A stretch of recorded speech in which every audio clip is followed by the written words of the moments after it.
ఉన్నాను. జరిగిన ఈ డ్యూటీ స్టార్ట్ అయిన ఒక 10 days కి నాకు కాల్ వచ్చింది. కాల్ వస్తే ఇలాగ మీ పెద్దమ్మ గారు చనిపోయారని కాల్ వచ్చింది. నాకు చేతికి కాళ్ళకి సంఖ్యలు వేసి ఇదే విధంగా ఇంకో వ్యక్తికి కువైట్ లో ఉన్నటువంటి పోలీస్ స్టాఫ్ సరిపోక సౌదీ అరేబియా నుంచి ఆర్మీ వాళ్ళని పోలీసు వాళ్ళని తీసుకొచ్చుకుంది. ఎందుకంటే చెకింగ్ చేయాలని. నా లైఫ్ లో ఎప్పుడు నేను అసలు ఎక్స్పెక్ట్ చేయని ప్లేస్కి వెళ్ళడం జరిగింది. అది కూడా దేశం కాని దేశంలో. నేను బతికానా చచ్చిపోయానా ఎలా ఉన్నాను ఎక్కడ ఉన్నాను ఏంటనేది అవతల వాళ్ళకి బయట వ్యక్తులకి సంబంధం లేదు కదా, తెలియదు అసలు. చచ్చిపోయిన వాడితో సమానం. అలాగా ఏంటి ఇన్ని చేశాడు అంటున్నావు కదా నీ దేవుడు, ఇన్ని చేసిన దేవుడు నిన్ను ఎప్పుడు బయట తీసుకెళ్తాడు, ఎన్ని రోజులు ఉంచుతాడు నిన్ను, కనీసం మీ అమ్మ నాన్న నిన్ను చూడగలుగుతారా నిన్ను అని ఒక క్వశ్చన్ వేశారు. తండ్రి నువ్వు ఎంతదిగా ప్రతి ఒక్క మానవుడిని ప్రేమిస్తున్నావు కదా, వీళ్ళు కూడా నీ బిడ్డలే కదా, బట్ ఈ ముస్లిం కంట్రీస్ లో నీ సువార్త వీళ్ళకి ఎలాగా వెళ్తాది, వెళ్ళాలి. యవన కాలమందుని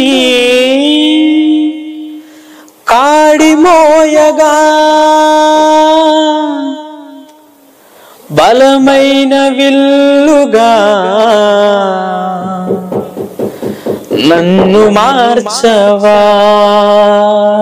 నా పేరు ప్రేరణ కుమార్, మా నాన్నగారి పేరు జీవన్ రాజు, మా అమ్మగారి పేరు నవీన జ్యోతి, మా సిస్టర్ పేరు ఇస్తారు రాణి. మేము ఒక క్రైస్తవ కుటుంబంలోనే పుట్టాం. మేము చిన్నప్పటి నుంచి కూడా క్రైస్తవ కుటుంబంలోనే పుట్టి చర్చికి వెళ్ళడం జరుగుతుంది. అమ్మ నాన్న ఆత్మీయ విషయంలో స్ట్రాంగ్ గానే చిన్నప్పటి నుంచి మమ్మల్ని పెంచారు. సండే స్కూల్ ఏజ్ నుంచి కూడా మేము చిన్నప్పటి నుంచి చర్చికి వెళ్ళడం జరిగింది. మా పాస్టర్ గారు చిన్నప్పటి నుంచి కూడా ఎంత స్ట్రాంగ్ స్పిరిచువల్ గా చాలా స్ట్రాంగ్ అయినటువంటి మెసేజ్లు ఇచ్చినా కూడా కేవలం నేను అవి విని లోకంలోకి వచ్చిన తర్వాత వాటిని వదిలిపెట్టి ఉండేవాడిగానే ఉన్నాను తప్ప వాటిని మనలోకి అనువదించుకుని వాటి ద్వారా ఫాలో అయ్యి దేవుని మనలోకి రప్పించుకోవాలి, దేవుని ద్వారా మనం జీవించాలి, ఆయన చెప్పిన మాట ప్రకారం మనం జీవించాలన్న కాన్సెప్ట్ నేను అసలు ఎప్పుడు లేను. కేవలం విని వచ్చేవాడిలాగా మాత్రమే ఉన్నాను. అలాగే సాగుతున్న నా జీవితంలో మేము కొల్లేరులో మేము చెరువులు చేయడం జరిగింది. చెరువులు చేయడంతో మేము కొంత అందులో లాసిపోయాము. లాసిపోయిన తర్వాత వెంటనే మళ్ళీ చెల్లికి పెళ్లి జరగడం, తర్వాత ఇది కొంచెం ఫైనాన్షియల్గా కొంచెం వీక్ అయ్యాం. వీక్ అవడంతో మేము ఆ టైంలో ఫైనాన్షియల్గా వీక్ అవడంతో మాకు తెలియని సిచ్యువేషన్లో మా తాతయ్య గారు మాకు ప్రపోజల్ పెట్టారు. నాకు అక్క బావ కువైట్లో ఉన్నారు, వాళ్ళు నేను రమ్మంటున్నారు, అక్కడికి వెళ్తే నువ్వు కొంచెం ఈ ఫైనాన్షియల్ సిచ్యువేషన్స్ అన్నీ కూడా కొంచెం ఒక రకంగా వస్తాయి మనకి, అక్కడికి వెళ్ళని చెప్పి ప్రపోజల్ పెట్టారు. నేను ఈ వయసులో మనం కువైట్ వెళ్ళడం ఏంటి, అందరిని విడిచిపెట్టి ఫ్రెండ్స్తో తిరిగి నా జీవితం కదా మంది. సో ఇలాగా ఎలాంటి జీవితం జీవిస్తూ ఎక్కడికో దూరంగా అందరికి దూరంగా వెళ్ళి బతకడం నాకు నచ్చక నేను ఫస్ట్ నో అని చెప్పాను. తర్వాత కొద్దిగా ఈ ఫైనాన్షియల్ సిచ్యువేషన్స్ కొంచెం ప్రెషర్ ఎక్కువ అవడంతో బయట వ్యక్తుల నుంచి నేను 2021 అక్టోబర్లో నేను కువైట్ దేశం వెళ్ళడం, ఆర్థిక ఇబ్బందుల వల్ల నేను కువైట్ వెళ్ళడం జరిగింది. నేను కొంత నా ఇమాజినేషన్ ప్రకారం ఓకే పలానా జాబు పలానా అన్న థాట్లో నేను ఉన్నాను. ఎందుకంటే నాకు ఏం తెలియదు. అక్కడ తీసిన వాళ్ళు కూడా మా అక్క మా బావ తీశారు, మొత్తం వాళ్ళే చూసుకుంటారన్న కాన్ఫిడెంట్తో వాళ్ళకు కూడా నేనేం అడగకపోతే నేను ఏం చేశానంటే అక్కడ దిగాను. ల్యాండ్ అయిన తర్వాత మా బావ వచ్చి నన్ను రిసీవ్ చేసుకుంటూ ఫ్లాట్కి తీసుకెళ్ళడం, ఆ నెక్స్ట్ డే కంపెనీ ఆఫీస్కి తీసుకెళ్ళడం అంతా ఓకే అయింది. ఆ నెక్స్ట్ డే నాకు డ్యూటీ అని చెప్పారు. మార్నింగ్ 6 o'clockకి నేను ఆల్రెడీ రెడీ అయిపోయి ఉన్నాను. బస్సు వచ్చింది, అందరితో బలంగానే ఎక్కితే నన్ను తీసుకెళ్ళి ఒక వాష్రూమ్ క్లీన్ చేసి అదే బాత్రూమ్ క్లీన్ చేసే ప్లేస్లో నన్ను పెట్టారు. నేను షాక్ అయ్యాను. ఏంటి మనం ఊహించుకుని వచ్చింది ఏంటి, ఇక్కడ చేస్తుంది ఏంటని నేను చాలా బాధపడ్డాను. ఆ టైంలో బాధపడ్డాను. బట్ బాత్రూమ్లు కడిగే ప్లేస్లో నన్ను పెట్టారు, వాష్రూమ్స్ క్లీన్ చేయమని చెప్తున్నారు నాకు అని చెప్పి ఫస్ట్ బాధపడ్డాను. తర్వాత మా ఫైనాన్షియల్ సిచ్యువేషన్స్ ఇవన్నీ నేను తలుచుకుని సరే ఏదైనా సరే నమ్మకంగా పనిచేయాలి, ఇన్ని లక్షల రూపాయలు ఖర్చు పెట్టుకుని వచ్చాం కాబట్టి అని చెప్పి సరే దానికి కూడా నేను అంగీకరించి నేను నా 100% ఎఫెక్ట్ అనేది ఆ వర్క్లో నేను పెట్టడం జరిగింది. అప్పటికి నా శాలరీ వచ్చి వాళ్ళు చెప్పిన ప్రకారం ఆ డ్యూటీకి 12,000 రూపాయలు అని చెప్పారు. ఆ విషయంలో కూడా నేను చాలా బాధపడ్డా. అదేంటి ఇన్ని లక్షల రూపాయలు ఖర్చు పెట్టి దేశాలు దాటి మనం ఇక్కడికి వచ్చాము ఈ 12,000 రూపాయల కోసం అని నేను అలాగే బాధపడుతూ అలాగే కంటిన్యూ చేసుకుంటూ ఉంటున్నాను. జరిగిన ఈ డ్యూటీ స్టార్ట్ అయిన ఒక 10 daysకి నాకు కాల్ వచ్చింది. కాల్ వస్తే ఇలాగ మీ పెద్దమ్మ గారు చనిపోయారని కాల్ వచ్చింది నాకు. పెద్దమ్మ అంటే మా అమ్మ వాళ్ళు 2 అక్క చెల్లెళ్ళు అనమాట. మా తాతయ్యకి 2 అక్క కూతుళ్ళు, మా అమ్మ చిన్నవారు, మా పెద్దమ్మ ఇప్పుడు చనిపోయిన వ్యక్తి పెద్దవారు అనమాట. ఆవిడ దగ్గర నేను పెరగడం జరిగింది చాలా సంవత్సరాలు చిన్నప్పుడు. సో ఆ ఎమోషనల్ బాండింగ్ అనేది ఆవిడకి నాకు ఉన్నది. బట్ ఆవిడ చనిపోయింది అనగానే నేను ఎమోషనల్ అయ్యాను చాలా టైంలో. అలా జరుగుతూ ఉండగా ఇంకో 20 daysకి సేమ్ కాల్ మిడ్ నైట్ మా అమ్మగారు కాల్ చేసి ఇలా తాతయ్య హార్ట్ అటాక్తో చనిపోయారని చెప్పి ఇలా చెప్పడం జరిగింది. అప్పుడు ఇంకా నేను వీళ్ళిద్దరిని ఒకేసారి కోల్పోవడంతో జస్ట్ 1 month నేను ఇక్కడికి వచ్చిన 1 monthలోనే వాళ్ళని కోల్పోవడంతో నేను చాలా ఎమోషనల్ అయిపోయాను. బట్ ఏంటంటే వాళ్ళు నా లైఫ్లో చాలా కీ రోల్ పోషించారు. మా తాతయ్య నాన్ని సెటిల్ చేయాలని చాలా సఫర్ అయ్యి ఫైనాన్షియల్గా సపోర్ట్ చేసి నన్ను దేశానికి పంపించడం, పెద్దమ్మ గారు ఆవిడ దగ్గరే పెరిగిన మనిషిగా నేను ఆవిడతో నాకు చాలా ఎమోషనల్ కాంటాక్ట్ ఉండడం, ఇవన్నీ కూడా నన్ను చాలా ఇబ్బందికి గురి చేసినాయి ఆ టైంలో. చివరి చూపు కూడా తర్వాత ఇంకొకటి ఏంటంటే ఇప్పటికప్పుడు 1,00,000 రూపాయలు కావాలి. ఇక్కడ నాకు ఎవరు తెలీదు. ఎలాగా? నా శాలరీ 12,000 రూపాయలు అంటారు కదా, లోకంలో ఒక సామెత ఉంది, ఏ దిక్కు లేని వాడికి దేవుడే దిక్కు అంటారు కదా. ఆ టైంలో నాకు దేవుడు అక్కడే దారి, దేవుడు అక్కడే నాకు మార్గదర్శి అన్న థాట్ నాకు మైండ్లోకి వచ్చి ఏం చేయాలో అర్థం కాల. దేవా, ఇక్కడ నేను ఇండియాలో ఉన్నంతసేపు కూడా నేను ఎప్పుడు కూడా నా అంతటి నేను మోకరించి ప్రార్థన చేసిన దాఖలాలు లేవు. ఎప్పుడు కూడా చిన్నప్పటి నుంచి కూడా అమ్మ నాన్న ఫ్యామిలీ ప్రేయర్లో కానీ ప్రతి ప్రేయర్ కానీ బలవంతంగా మమ్మల్ని నన్ను చెల్లిని కూర్చోబెట్టి చేపించడం తప్ప నా అంతటి నేను కానీ ఎప్పుడు కూడా నేను మోకరించి ప్రార్థన చేయడం అనేటువంటిది నాకు తెలియదు. ఇలాగ సాగుతున్న ఈ సిచ్యువేషన్స్ అన్ని ఒకేసారి నా మీద పడిపోవడంతో నేను ఏం చేయాలో అర్థం కాక దేవునికి స్తుతించుకుంటూ ఆ టైంలో ప్రార్థన చేసుకుంటూ దేవుడే దిక్కు అనుకుని ఆ టైంలో నేను మోకరించి నా అంతటి నేను ప్రార్థన చేయడం మొదలు పెట్టాను. కోవిడ్ వెళ్ళిన తర్వాత మొదటిసారి నా మోకాళ్ళ ప్రార్థన స్టార్ట్ అయింది ఆ రోజే, ఆ నైట్ మాత్రమే. ఆ రోజు నేను ఎంతో కన్నీటితో భారంతో ప్రార్థన చేసుకున్నాను. ఎంతలా అంటే ఈ బాధలన్నీ కూడా ఒకేసారి నా మీద పడిపోవడంతో ఇప్పుడు 1,00,000 రూపాయలు ఎలా తేవాలి అండ్ వీళ్ళని కోల్పోయాలన్న బాధ, ఏం చేయాలో ఏంటో తెలియని పరిస్థితిలో నేను మోకరించి ప్రార్థన చేయడం జరిగింది. ఎంతలా అంటే నా లైఫ్లో అంత ఇదిగా ప్రార్థన ఎప్పుడు చేశానో కూడా నాకు గుర్తులేదు. నేను చేశానన్న దాఖలాలు కూడా లేవు అంతకు ముందు. తండ్రి, ఈ టైంలో నేను దేశాలు దాటి వచ్చాను. చిన్నప్పటి నుంచి కూడా అమ్మ నాన్న ఎంతో భయభక్తుల్లో నీ మార్గంలో మమ్మల్ని పెంచారు. కానీ నేను ఎప్పుడు కూడా నీ మార్గంలో నడవడానికి నేను ఇష్టపడలేదు, ఇంట్రెస్ట్ కూడా చూపించలేదు. కానీ వాళ్ళ భక్తి వాళ్ళ ప్రేమ ఎంతవరకు నన్ను బ్యాడ్ హ్యాబిట్స్కి దూరంగా ఉంచడం వరకే పరిమితం అయింది తప్ప నీకు దగ్గర చేసేంత వాళ్ళు ఎఫెక్ట్ చూపించినా సరే నేను దానికి లోబడలేదు, నీకు లోబడలేదు అన్న రీతిలో నేను ప్రార్థన చేయడం మొదలు పెట్టాను ఆయనకి. అలాగా ప్రార్థన చేస్తూ ఇది నా అవసరత, నీ చిత్తమైతే నీకు ఇష్టమైతే నాకు డబ్బు సమకూర్చు, ఈ బాధల నుంచి నన్ను కొంచెం గట్టెక్కిచ్చు అన్న థాట్లో నేను ఆ వేలో నేను ప్రార్థన చేసుకుని ఎంతో భారభరితంగా నేను ప్రార్థన చేసుకుంటే ఈ ప్రేయర్ కంప్లీట్ అయ్యేసరికి నాకు ఫేవర్ వచ్చేసింది ఫుల్గా. మార్నింగ్ లెగడం జరిగింది, లేచిన తర్వాత బస్ దగ్గరికి వెళ్ళడం జరిగింది. వెళ్ళిన తర్వాత అక్కడ నాకు 1 monthలోనే పరిచయమైన వ్యక్తులు ఉంటారు కదా, వాళ్ళకు కూడా అడగడం జరిగింది, సిచ్యువేషన్ ఇది, నాకు ఇంత మనీ కావాలి అర్జెంటుగా అంటే వాళ్ళందరూ కూడా కొంతమంది తిట్టారు, కొంతమంది నవ్వారు. ఎందుకంటే అంత డబ్బులు దొరకడం అనేటువంటిది అంత ఈజీ అయిన సిచ్యువేషన్, అక్కడ అంత ఈజీగా దొరకవు. ఒకళ్ళని నమ్మి డబ్బులు ఇవ్వడం అనేటువంటిది అక్కడ అసాధ్యం ఆ కంట్రీలో, నేను చూసినంత లెక్క వాళ్ళు చెప్పింది కూడా అదే చెప్పారు. అంత మనీ ఎక్కడ దొరుకుతుంది, ఎవరు ఇస్తారు అప్పు, నిన్ను నమ్మి నీ శాలరీ 12,000 ఏ ఆధారంతో ఇస్తారు 1,00,000 రూపాయలు అని చెప్పి చాలా మంది అలాగే కొంతమంది నవ్వారు, కొంతమంది తిట్టారు, అది దొరకడం అసాధ్యమని కొంతమంది వివరించి చెప్పారు. సో అదే సాడ్నెస్తో నేను ఏం చేశానంటే హాస్పిటల్కి వెళ్ళడం జరిగింది. ఇక నా డ్యూటీ నేను చేసుకున్నాను. నా వాష్రూమ్స్, నాకు ఇచ్చిన వాష్రూమ్స్ క్లీన్ చేసుకోవడం జరిగింది. నా వర్క్ ముగించుకుని ఒక చోట కూర్చుంటే ఒక సిస్టర్, మా వార్డులో పనిచేసే ఒక సిస్టర్ వచ్చిందనమాట. కేరళ ఆవిడ మన తెలుగు రాదు, బట్ ఆవిడ ఏంటంటే ఇంగ్లీష్లో మాట్లాడుద్ది. నేను కొంచెం ఆవిడతో కమ్యూనికేషన్ మాట్లాడేంత ఇంగ్లీష్లో నేను మాట్లాడగలను. కొంచెం మా అమ్మలాగానే ఉంటుంది. ఏంటంటే ఏ ఆభరణాలు ధరించుకోకుండా ఒక వీడియోలాగా కనిపిస్తూ ఉంటుంది అనమాట. ఆవిడని చూసి, ఆవిడ క్రిస్టియన్ అని నాకు తెలుసు ముందే.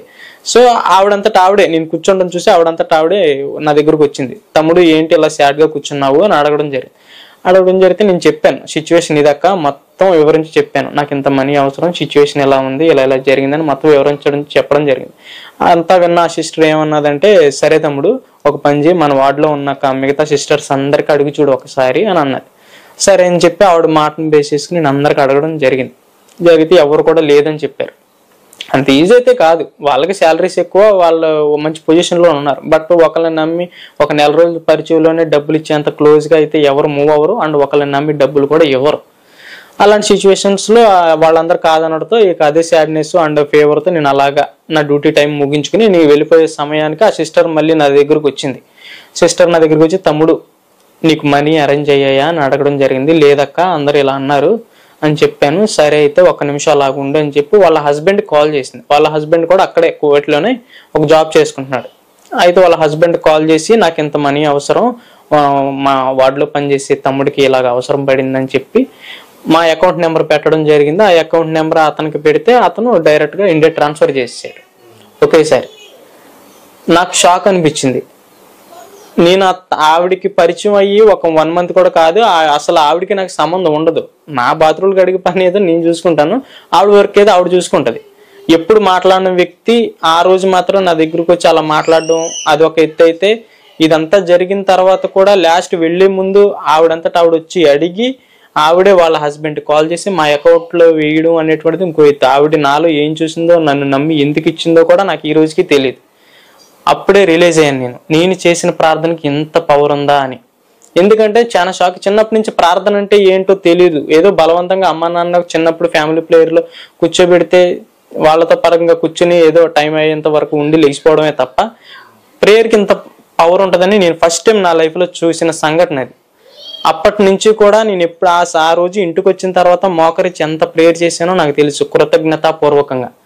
తండ్రి, నీకు ఇన్ని రోజులు దూరంగా ఉండి ఇలాంటివన్నీ నిన్ను దూరం చేసుకున్నాను, నిన్ను బాధ పెట్టుంటే నన్ను క్షమించు అని చెప్పి ఆ రోజు పశ్చాత్తాపంతో నేను తెలిసి చేసిన పాపాలు, తెలియక చేసిన పాపాలు అన్నీ కూడా ఆ రోజు దేవుని దగ్గర ఒప్పుకోవడం జరిగింది. ఒక 3 months ఇలాగే గడిచింది. గడిచిన తర్వాత ఆఫీస్ నుంచి ఒక కాల్ వచ్చింది మా సూపర్వైజర్కి. సూపర్వైజర్ కాల్ ఇస్తే ఈ రోజు నుంచి మీకు డ్యూటీలు లేవు, మీ కాంట్రాక్ట్ కంప్లీట్ అయిపోయింది అని చెప్పడం జరిగింది. చెప్పడం జరిగితే అక్కడ ఉన్న వాళ్ళందరూ షాక్ అనమాట. అదేంటి మన కాంట్రాక్ట్ అయిపోవడం ఏంటి అని చెప్పి ఆఫీస్కి వెళ్ళి అందరూ అడిగితే, మీరు వచ్చిన కాంట్రాక్ట్ అయిపోయింది, మీరు ఏ దేశస్తులు అయితే ఆ దేశానికి మళ్ళీ తిరిగి వెళ్ళిపోండి అని చెప్పి ఆఫీస్ వాళ్ళు చెప్పడం జరిగింది. అందరూ చాలా గొడవ పడ్డారు, చాలా బాధపడ్డారు చాలా మంది. ఎందుకు మనం వచ్చి 3 నెలలు కూడా కాలేదు, ఎందుకు మమ్మల్ని ఇలా మోసం చేశారని చెప్పి ఎవరికాలే బాధపడ్డారు. కంపెనీ మీద తిరగబడి దెబ్బలాడిన వాళ్ళు కూడా ఉన్నారు.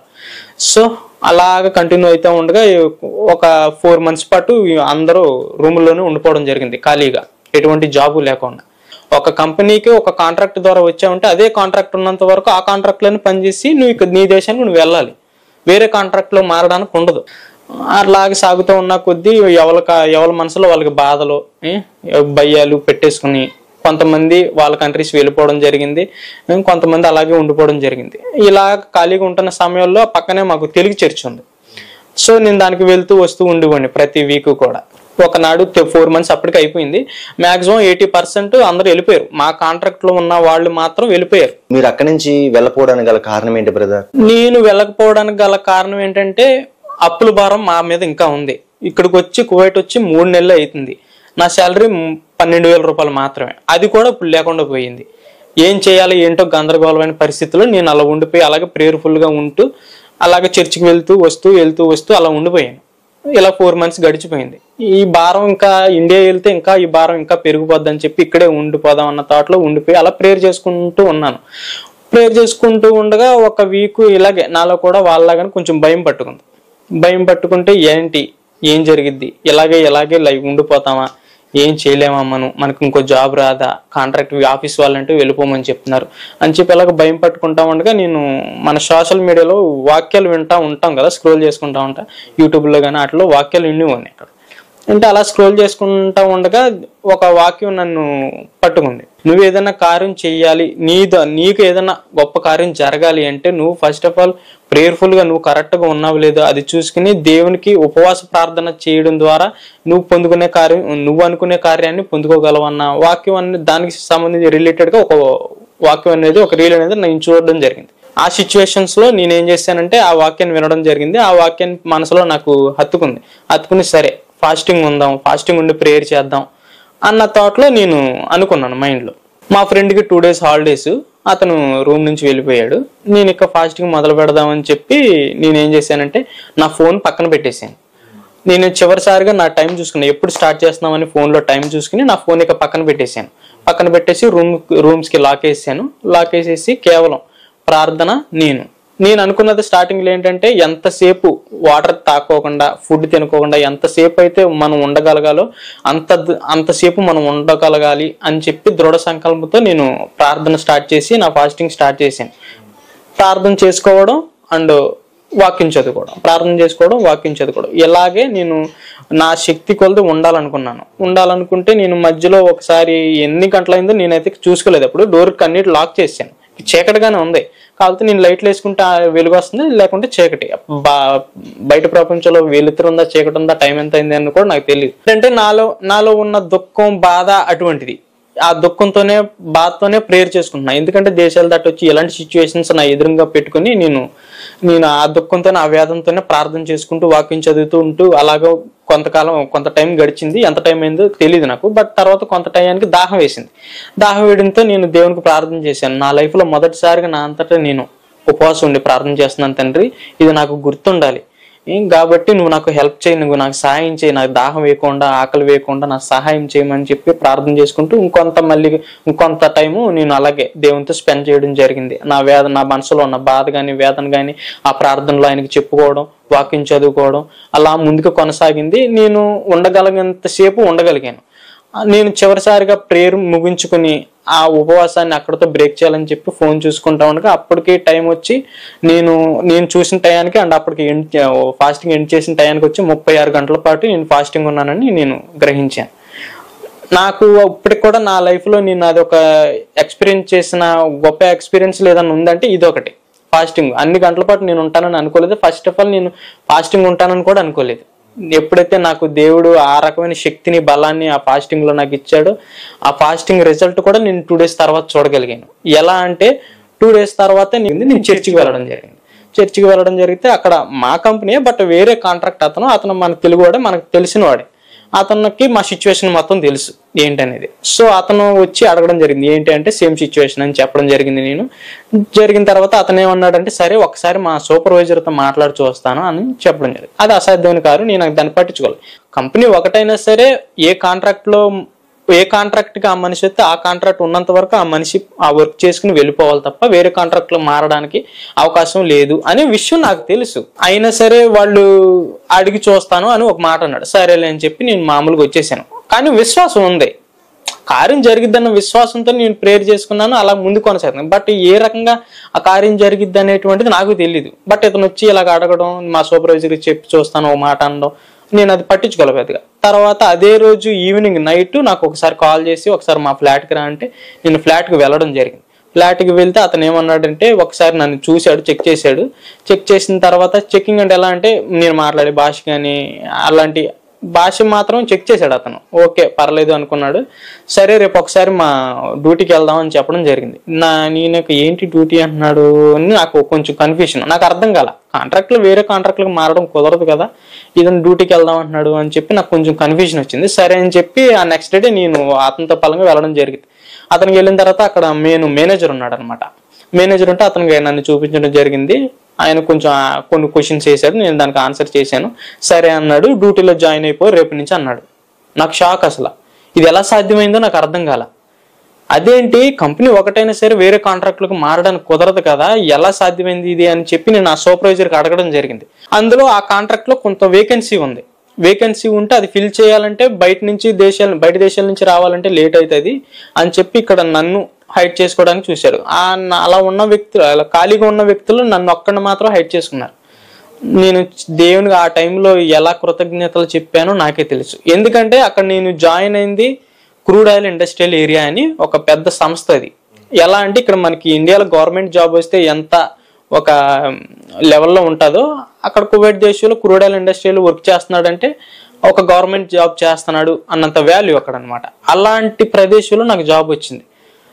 బాత్రూమ్లు కడుక్కునే వ్యక్తి నుంచి ఒక గవర్నమెంట్ స్థాయి జాబ్ చేసే వ్యక్తి వరకు నేను నెక్స్ట్ స్టెప్ వెళ్ళగలిగాను. కేవలం నేను చేసిన ఉపవాస ప్రార్థన. జాబ్ వరకే కాదు, నా శాలరీ కూడా 12,000 కానించి 35,000కి వెళ్ళింది. అది నేను అసలు ఎక్స్పెక్ట్ చేయలేదు. కేవలం నేను చేసింది ఏదన్నా ఉన్నది అంటే దేవుని మీద విశ్వాసం ఉంచడం, ఫాస్టింగ్ ఉండి ప్రేయర్ చేయడం వరకే నేను చేశాను తప్ప ఆ కార్యాలన్నీ కూడా దేవుడే చేసుకుంటూ వచ్చాడు ఇప్పుడు వరకు. ఇలాగే దేవునితో కృతజ్ఞతలు చెల్లిస్తూ అలాగే ముందు ప్రేయర్ఫుల్గా నేను అలాగే ముందు కొనసాగుకుంటూ వెళ్తున్నాను. నేను ప్రతిరోజు ప్రేయర్ చేసుకుంటాం అలవాటు చేసుకున్నాను. అప్పటి నుంచి కూడా 3 గంటలకు లేచి ప్రేయర్ చేసుకుంటూ మొదలు పెట్టుకుంటే అలాగ కంటిన్యూ అవుతుంది. కంటిన్యూ అయిన ఒక 6 or 7 monthsకి నాకు ఆఫీస్ నుంచి ఒక కాల్ వచ్చింది. అప్పటికే నేను కువైట్ వెళ్ళి ఒక 1 year కంప్లీట్ అయిపోయింది. కంప్లీట్ అయిపోయిన తర్వాత నాకు ఆఫీస్ నుంచి ఒక కాల్ వచ్చింది. పలానా ప్రేరణ కుమార్ గారు, మీకు సివిల్ ఐడి అయిపోయింది మీ డేటు. సో మీరు వచ్చిన కాంట్రాక్ట్ అయిపోవడంతో మీకు సివిల్ ఐడి కూడా 1 year కొట్టాము. అప్పుడు మీకు 1 year సివిల్ ఐడి అయిపోయింది. ఇప్పుడు మీకు కాంట్రాక్ట్ లేదు కాబట్టి, మీరు వచ్చిన కాంట్రాక్ట్ కంప్లీట్ అయిపోయింది కాబట్టి మీకు సివిల్ ఐడి కొట్టబడదు. సో మీరు మీ కంట్రీకి వెళ్ళిపోవాలి అని చెప్పి నాకు ఆఫీస్ నుంచి కాల్ వచ్చింది. సివిల్ ఐడి అంటే ఏంటి బ్రదర్? సివిల్ ఐడి అంటే ఇక్కడ మనకి ఎలా చెప్పాలంటే మనకి ఇక్కడ ఆధార్ కార్డు ఎలాగో అక్కడ సివిల్ ఐడి అనేటువంటిది అక్కడ అలాగనమాట. ఎట్లా అంటే ఇప్పుడు అక్కడ లోకల్స్కి ఉంటుంది, బయట దేశాల నుంచి వచ్చిన వాళ్ళకి కూడా సివిల్ ఐడి అనేటువంటిది గవర్నమెంట్ ఇస్తుంది అనమాట. సో దాని మీద మన అన్ని డీటెయిల్స్ ఉంటాయి. మన ఏంటంటే ఏ కంపెనీకి వచ్చాం, ఏ ఊరికి వచ్చాం, ఎప్పుడు వచ్చాం, ఏంటి అనేది ప్రతిదీ ఉంటుంది. అది 1 ఇయర్కి ఒకసారి రెన్యువల్ చేయించుకోవాలి. సో ఇప్పుడు నేను వచ్చిన కాంట్రాక్ట్ ఉంటే కనుక కంపెనీ మనకి రెన్యువల్ చేసి ఇస్తుంది. సో నేను వచ్చిన కాంట్రాక్ట్ అయిపోవడంతో కంపెనీ కొట్టదు, గవర్నమెంట్ కూడా కొట్టదు అనమాట. సో సివిల్ ఐడి అయిపోయిందని చెప్పి నాకు ఆఫీస్ నుంచి కాల్ వచ్చింది, వెళ్ళిపోవాలని చెప్పారు. నాకు అప్పుడు బాధ వేసింది, ఏంటి ఒకటి వెనకాల ఒకటి తండ్రి, నాకేం అర్థం కావట్లా. నేను చాలా ప్రేయర్ఫుల్గా ఉంటున్నాను, చాలా విధానంగా ఉంటున్నాను నీలో, నీకు నచ్చిన విధంగానే ఉంటున్నాను, నీకు నచ్చని పనులు ఏవి చేయట్లేదు కదా. కానీ నాకే ఎందుకు ఇంత శోధనలు బాధలు? దగ్గర నేను చేసే కంపెనీలో కొన్ని వేల మంది ఉన్నారు. వాళ్ళు కూడా నా సిచ్యువేషన్ అన్ని చూస్తున్నారు, నేను ఎలాగా ఒక్కొక్కటి స్టెప్ బై స్టెప్ దాటుకుంటూ వస్తున్నాను, ఎలాగ బాధపడుతున్నాను అనేటువంటివి వాళ్ళందరూ చూస్తున్నారు. నా ప్రేయర్ లైఫ్ కూడా వాళ్ళు చూస్తున్నారు. నేను ఎప్పుడు కూడా వాళ్ళకి డిఫరెంట్గా ఉండేవాడిని, వాళ్ళలో కలిసివాడిని కాదు ఎవరిలో. ఎందుకంటే అక్కడ విచ్చలవిడి జీవితం కదా, వాళ్ళు ఎవరికి నచ్చినట్టు వాళ్ళు ఉండేవాళ్ళు. సో నేను వాళ్ళందరికీ విరుద్ధంగా ప్రేయర్ఫుల్గా ఉండేవాడిని. సో నేను ఎప్పుడు చూసినా ప్రేయర్ చేసుకోవడానికి, ఎక్కువ సమయం గడితే ప్రేయర్ చేసుకోవడానికి కానీ, వాక్యాలు చూసుకోవడానికి ఎక్సెట్రా ఇలాంటి వాటికి దేవుని విషయాల్లో ఎక్కువ టైం కేటాయించేవాడిని. వాళ్ళందరూ అవి చూసేవారు. ఒక 1 మంత్ తర్వాత నాకు డ్యూటీ ఆఫ్ చేసేసారు. నేను వెళ్ళట్లేదు, ఇండియా వెళ్ళట్లేదు అని చెప్పి కంపెనీ వాళ్ళు ఏం చేశారంటే ప్రస్తుతం నేను చేసి జాబ్ ఆఫ్ చేసేసారు. నాకు శాలరీ పట్టల డ్యూటీకి వెళ్ళినా సరే. సో ఆఫీస్కి వెళ్ళి అడిగితే నువ్వు వెళ్ళిపోవాలి, నువ్వు డ్యూటీ చేస్తున్నావు, మేము వెళ్ళిపోమన్నా సరే డ్యూటీ ఎందుకు చేస్తున్నావు అని చెప్పి వాళ్ళు చెప్పడం జరిగింది. సో అలాగే ప్రార్థన చేసుకుంటూ, అలాగే తండ్రి ఇన్ని గొప్ప కార్యాలు చేసావు నేను ఇక్కడికి వచ్చిన కానించి, నీ చిత్తం అయితే, నీకు ఇష్టం అయితే నన్ను ఈ దేశంలోనే ఉంచు, లేదు నీ చిత్తం కాకపోతే నన్ను పంపించే అని చెప్పి కొంత టైం తీసుకుందాం అనుకున్నాను నేను. సరే 1 నెల 2 నెలలు తీసుకుందాము, అప్పటికి రిజల్ట్ ఏమీ లేకపోతే సరే వెళ్ళిపోదాం అన్న థాట్లో నేను అనుకున్నాను. అది చాలా రిస్క్ అయిన పని. సివిల్ ఐడి లేకుండా మనం రూమ్ నుంచి బయటకు అడుగు పెడితే మన పోలీసు వచ్చి మనల్ని చెక్ చేస్తే డేట్ లేకపోతే మనం అరెస్ట్ చేస్తారు మనల్ని. అంత రిస్క్ అనమాట. రూమ్ లోంచి కూడా బయటకు వచ్చే అవకాశం ఉండదు. భయం వేసింది. ఒకనొక టైంలో కొంత భయం వేసి ఏం చేశానంటే నా సొంత ప్రయత్నాలు మొదలు పెట్టాను. ఎలా అంటే మన కంపెనీలో అవకాశం లేదంటున్నారు కాబట్టి వేరే కంపెనీస్కి వెళ్ళి మనం ఒకసారి ట్రై చేద్దాం అని చెప్పి సొంత ప్రయత్నాలు మొదలెడదామని ఆలోచించా. కానీ భయం ఎందుకని, రూమ్ లోంచి బయట అడుగు పెడితే పోలీసులు కనుక మన దగ్గరకు వచ్చి చెక్ చేస్తే సివిల్ ఐడి డేటా అయిపోయింది. సో మనల్ని పోలీసులు అరెస్ట్ చేస్తారు. సరే అని చెప్పి నేను ఏం చేసేవాడిని అంటే నా సొంత ప్రయత్నాలు చేస్తూనే ఇంట్లో రూమ్ నుంచి బయటకు వెళ్ళేటప్పుడు ప్రేయర్ చేసుకున్నాను, తండ్రి నీ చిత్తం అయితే మళ్ళీ క్షేమంగా నన్ను ఈ రూమ్కి తీసుకురా అని చెప్పి నేను రూమ్ నుంచి బయటకు రావడం జరిగింది. సో అలాగా ఒక 1 మంత్ పాటు కువైట్ దేశంలో నేను తిరగని ఆఫీస్ అంటూ లేదు. అండ్ పర్సనల్గా ఫోన్ ద్వారా ఆన్లైన్ ద్వారా మెయిల్స్ కూడా పెట్టాను. అండ్ నా స్వయంగా నేనే వెళ్ళి అన్ని కంపెనీస్కి నా ఫైల్స్, నా రెజ్యూమ్స్ అన్ని కూడా అప్ చెప్పడం జరిగింది. కానీ ఎటువంటి రిజల్ట్ లేదు. సో అలాగ ఉన్న సందర్భంలో ఒక అతను నన్ను అప్రోచ్ అయ్యాడు. అప్రోచ్ అయ్యి అతను ఏమన్నాడంటే నేను నీకు వేరే కంపెనీలో జాబ్ ఇప్పిస్తాను, బట్ కాకపోతే నాకు ఇంత మనీ అవసరం అయిద్దని చెప్పడం జరిగింది. అప్పుడు నేను ఏం చేశానంటే ఇప్పుడు పాత కాంట్రాక్ట్లో ఉన్న వ్యక్తి నాకు ఒక అతను వడ్డీకి డబ్బి అటు ఇటు తిప్పే అతను నాకు పరిచయం అయ్యాడు. అతను నాకు ఒక ఫ్రెండ్ అన్న వేలో బాగా పరిచయం అయ్యాడు. అతను ఏంటంటే నా మీద నమ్మకంతో అతను అడిగిన మనీ నేను అప్పుగా తీసుకుని ఇతనికి ఇవ్వడం జరిగింది. ఇతను ఏం చేశాడంటే కొద్ది రోజులకి నాతో టచ్లో లేకుండా అతని కంట్రీ అతను వెళ్ళిపోవడం జరిగింది నన్ను మోసం చేసి. సో అలాగా అప్పు భారం అలా ఉండిపోయింది. ఈ ప్రెషర్ కూడా పెరిగిపోయింది. ఇతని దగ్గర అప్పు తీసుకున్నావు కదా, నా డబ్బులు నాకు ఇవ్వని ఇతను ప్రెషర్ పెట్టడం జరిగింది. ఆ సిచ్యువేషన్స్ అలా ఉండగా నేను ప్రేయర్ఫుల్గా అలా వెళ్తా ఉండగా ప్రేయర్ చేసుకుంటూ అలాగే రూమ్లోనే అలాగే ఏడ్చుకుంటూ ప్రేయర్ చేసుకుంటూ అలాగే ఉంటా ఉండగా ఒక టైంలో కాల్ వచ్చింది ఆఫీస్ నుంచి కాల్ వస్తే ఎవరైతే నన్ను వెళ్ళిపోమని చెప్పిన వ్యక్తి అతనే నాకు కాల్ చేశాడు. ఆఫీస్ నుంచి కాల్ చేసి పలానా కాంట్రాక్ట్ మనకు వచ్చింది, అందులో మనుషులు నీడున్నారు, నిన్ను ఇంటర్వ్యూ చేయాలి, ఒకసారి ఆఫీస్కి వస్తావా అని చెప్పారు. ఆఫీస్కి వస్తామని చెప్తే ఆఫీస్ వాళ్ళు ఏం చేశారంటే వాళ్ళే, నాకు సివిల్ ఐడి లేదని తెలుసు కదా, వాళ్ళే పర్సనల్గా ఒక వెహికల్ వేసుకొచ్చి నన్ను తీసుకెళ్లడం జరిగింది. సో తీసుకెళ్లారు, ఇంటర్వ్యూ చేశారు. ఇంటర్వ్యూ చేస్తే నన్ను ఇంటర్వ్యూలో ఓకే అయ్యాను, నేను వెళ్ళడం జరిగింది. ఎందుకు నన్ను తీసుకున్నారు అంటే వాళ్ళకి కాంట్రాక్టర్ అప్పటికప్పుడు రావడంతో మనుషులు లేరు, అదర్ కంట్రీస్ నుంచి రావాలంటే టైం పడుతుందని చెప్పి మనుషులు నీడున్నారని చెప్పి నన్ను తీసుకోవడం జరిగింది. సో ఆ కాంట్రాక్ట్లోకి వెళ్ళాను. కాంట్రాక్ట్లో సెలెక్ట్ అవ్వడం జరిగింది, కాంట్రాక్ట్లోకి మారడం జరిగింది. సివిల్ ఐడి లేదు, సివిల్ ఐడి మాత్రం కొట్టడానికి అవకాశం లేదు. ఎందుకంటే నేను వచ్చిన కాంట్రాక్టు ఆ వీసా మీద ఉన్న కాంట్రాక్టు వేరు. సో ఇప్పుడు నేను చేసే కాంట్రాక్ట్లు నాకు సివిల్ ఐడి కొట్టరు. బట్ రిస్క్ ఏంటంటే వాళ్ళ కంపెనీ వాళ్ళకి అవసరం ఉండి నన్ను తీసుకున్నారు, బట్ నేను రిస్క్ చేసి జాబ్కి వెళ్ళాలి. ఎందుకంటే నాకు సివిల్ ఐడి రాదని తెలిసినా సరే, పోలీసులు అరెస్ట్ చేస్తారని తెలిసినా సరే నేను గుడ్డుగా వెళ్ళిపోతున్నాను ముందుకి. ఏంటంటే నీ చిత్తమైతే పోలీసులకు నన్ను దొరకకుండా ఆపు, నీ చిత్తంలో లేకపోతే నన్ను పోలీసులకు పట్టించి అన్న వేలో నేను ప్రార్థన చేసేవాడిని. ప్రార్థన అలా కంటిన్యూ చేసుకుంటా 3 AM మార్నింగ్ ఈవినింగ్ ఎప్పుడు ఫ్రీ ఉంటే అప్పుడు ప్రార్థన చేసుకుంటూ అలవాటు చేసుకున్నాను నేను. అక్కడ నా ప్రార్థన అందరూ అలాగే, ఏ కాంట్రాక్ట్లోకి ఉంటే ఆ కాంట్రాక్ట్లో వాళ్ళు చూసేవాళ్ళు. అంటే కాంట్రాక్ట్ నేను మారితే ప్లేస్ కూడా మారిపోవాలి, నేనున్న ఫ్లాట్, నా రూమ్మేట్స్ అందరూ కూడా మారిపోతారు అనమాట. సో అందరూ అలా చూసేవారు. నా ప్రేయర్ చూసుకుంటా ఉండగా నేను మళ్ళీ వేరే కాంట్రాక్ట్లో మారడం జరిగింది, సివిల్ ఐడి లేకోకుండా. వెళ్ళిన తర్వాత అక్కడ జాబ్ ఏంటంటే నాది అసిస్టెంట్ సేల్స్ మేనేజర్ కింద పోస్ట్ ఇచ్చారు నాకు. అయితే ఇవ్వడం జరిగితే అక్కడ శాలరీ నాది కూడా ఇంక్రీజ్ అయింది. ఇంక్రీజ్ ఎంత, నాకు 35,000 అని చెప్పాను కదా, 40,000 నాకు శాలరీ వచ్చేది. అయితే నాకు శాలరీ అలా కంటిన్యూ అవుతూ ఉండగా శాలరీ మాత్రం నా అకౌంట్లో పడేది, బట్ ఆ డబ్బులు నా చేతికి వచ్చేవి కాదు. ఎందుకంటే నేను ఆల్రెడీ నా సొంత ప్రయత్నాలు చేసి ఒక అతని చేత మోసపోయానని చెప్పాను కదా, అప్పు తెచ్చి నాకు అప్పు ఇచ్చిన అతను నా ATM కార్డు అతని దగ్గర పెట్టుకున్నాడు. సో అతను అప్పు తీరేంత వరకు నా శాలరీ మొత్తం అతను తీసుకుని అప్పు తీరిన తర్వాత ఆ కార్డు నాకు ఇస్తాడనమాట, ATM కార్డు. సో అలా కొనసాగుతూ ఉండగా కొద్ది కాలానికి నా దగ్గర ఉన్న డబ్బులు అయిపోయినాయి. నా దగ్గర ఉన్న మనీ మొత్తం అయిపోవడంతో నేను ఏం చేయాలి అంటే తెలియని పరిస్థితి నాకు. అలాగే కొద్ది కాలం ఉన్న కొద్ది మనీలోనే కొంచెం కొంచెం ఖర్చు పెట్టుకుంటా ఉండగా ఒక్కొక్క టైంలో మొత్తం నా దగ్గర ఉన్న మనీ మొత్తం అయిపోవడం జరిగింది. నా దగ్గర చిల్లి కావలేదు, తినడానికి ఆహారం లేదు. ఎందుకంటే ఫుడ్ మనమే, కంపెనీ వాళ్ళు ట్రాన్స్పోర్టేషన్ అండ్ రూమ్ అన్ని వాళ్ళే ఇచ్చిన, ఫుడ్ మాత్రం మందే.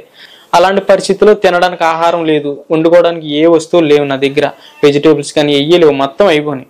ఆకలితో అలాగే ఉంటూ ఉండగా అక్కడ కబోజ్ ప్యాకెట్లు అని ఒకటి ఉంటాయి. అక్కడ గవర్నమెంట్ ఏం చేస్తుందంటే, అది గవర్నమెంట్ రూల్ ప్రకారం ఆ కబోజ్ అన్న ప్యాకెట్ మాత్రం ఎప్పుడు రేట్లు పెంచడం తగ్గించడం ఉండదు, ప్రతి ఒక్కరు తినాలి, ఆకలితో పడుకోకూడదు అని చెప్పి అక్కడ గవర్నమెంట్ ఏం చేస్తుందంటే ఆ ప్యాకెట్లు మాత్రం ఒక ½ దినార్కి ఒక 100 pills అమ్ముతూ ఉంటుంది. 100 pills అంటే ఇక్కడ మన కరెన్సీలో ఒక 10 రూపీస్ అట్లాగా. నా దగ్గర మనీ లేకపోవడంతో నా దగ్గర ఉన్న కొద్దిపాటి మనీతో కబోజ్ ప్యాకెట్ రోజుకో ప్యాకెట్ కొనుక్కురావడం. అందులో 4 కబోజులు ఉంటాయి. కబోజులు అంటే మనకి పరోటా ఎట్లాగో, పరోటా చపాతీ ఎట్లాగో అట్లా టైప్ ఆఫ్ లో ఉంటుంది. ఒక్కొక్క ప్యాకెట్లో ఒక 3-4 ఉంటాయి. సో అవే నేను మార్నింగ్ ఈవినింగ్ కూడా నేను నీటిలో ముంచుకుని తినేవాడిని వాటిని. అలాగా ఒక 1 month 2 months అయిపోయింది.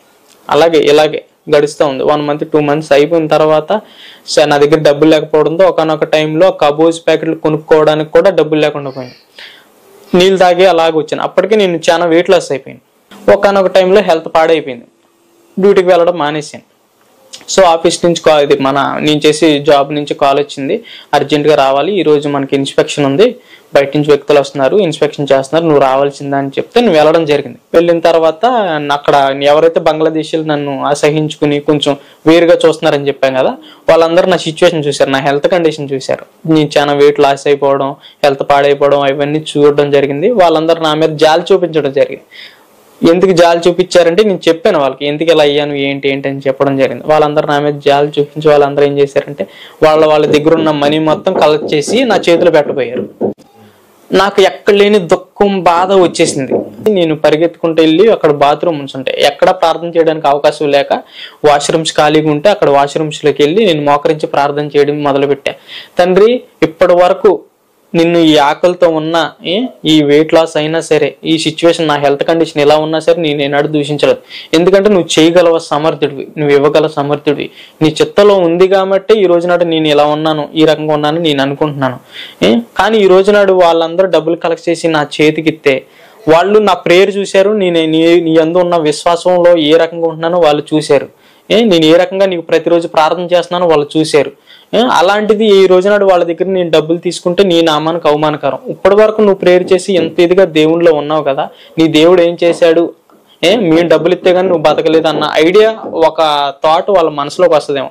అది కూడా నాకు ఇష్టం లేదు. అందుకే నాకు ఈ వేదన, బాధ అని చెప్పి నేను ఎంతో వేదనతో, బాధతో ప్రార్థన చేశాను. ఎంతలా అంటే ఆ రోజు నాడు కన్నీరు కార్చినంత ఏ రోజు నాడు నేను కన్నీరు కార్చాల, అంత వేదన, బాధ వచ్చేసింది. నీ నామానికి అవమానకరం, వాళ్ళ దగ్గర డబ్బులు తీసుకుంటే నీ నామానికి అవమానకరం, నువ్వు చేయగల సమర్థుడివి అని చెప్పి.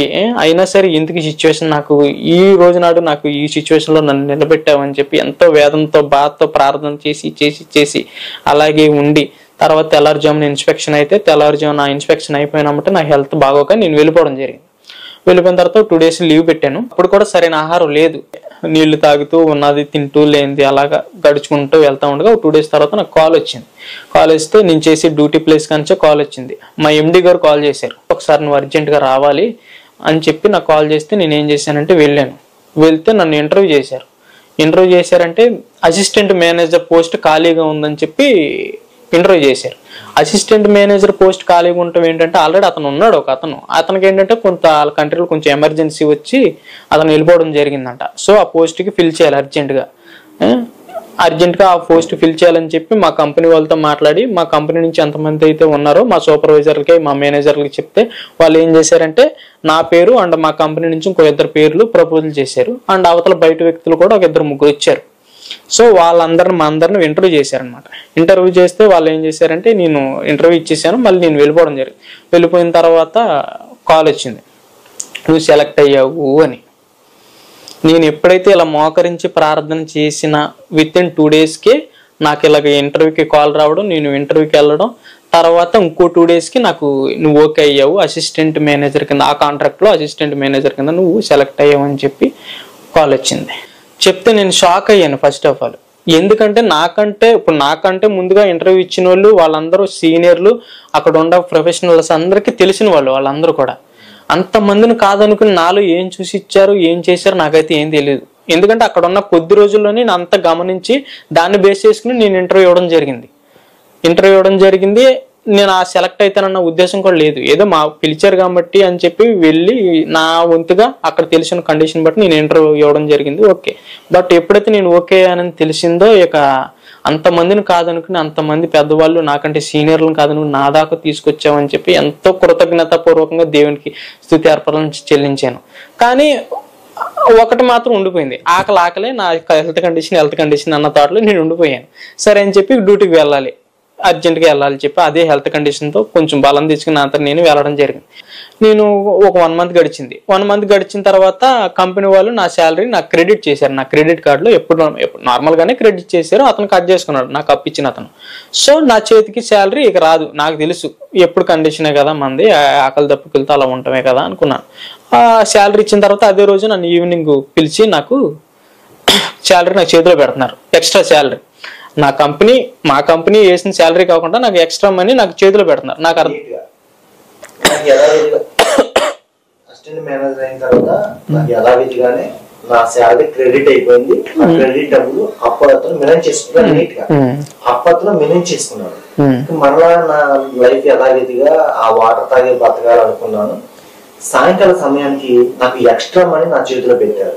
అది ఏంటంటే ఎవరైతే వెళ్ళిపోయారో వాళ్ళ శాలరీ నాకు ఎక్స్ట్రా మనీ నా చేతిలో పెట్టారు. అప్పుడు దేవుడు అయితే ఇలాగ అసిస్టెంట్ మేనేజర్ కింద నేను డ్యూటీ కంటిన్యూ చేసుకుంటూ వెళ్తా ఉండగా 1 మంత్ గడిచింది. 1 మంత్ గడిచిన తర్వాత యథావిధిగానే నాకు శాలరీ క్రెడిట్ అయింది నా అకౌంట్ లో.